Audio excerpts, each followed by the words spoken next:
நம்முடைய ஆண்டவராகிய இயேசு கிறிஸ்துவின் இடத்திலே நாம் எப்படிப்பட்ட அன்பை நாம் வளர்க்கிறோம், அவரிடத்தில் அன்பு செலுத்துகிறோம்.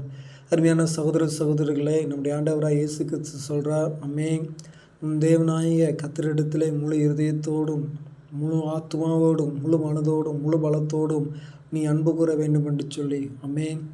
நமக்கு இப்போ ஒரு காலு இல்லைன்னா ஒரு அரை இருதயம் இருந்தால் நம்மால் நம்முடைய சரீரத்தில் உயிர் வாழ முடியுமா?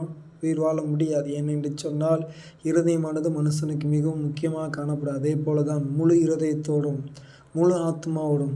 இந்த ஆத்மாவில் பாதி உயிர் இருக்குது, பாதி உயிர் இருந்தால் உயிர் பிழைச்சிடலாமா? இல்லை. முழு ஆத்மாவோடும் முழு பலத்தோடும் நமக்கு எவ்வளவு சக்தி ஆண்டவர் கொடுத்துருக்காரோ அந்த சக்தியோடு கூட அவரிடத்தில் அன்பு கூற வேண்டும். அதோடு கூட முழு மனதோடு அரமனசோடு கூட அவரை நம்ம துதிக்கலாமா, ஆராதிக்கலாமா என்று சொல்லி நம்ம நினைக்கக்கூடாது. முழு மனதோடு ஆராதிப்போம், அவரை நாம் மகிமைப்படுத்துவோம், கர்த்தருடைய நாமத்தை உயர்த்துவோம். ஆமென்.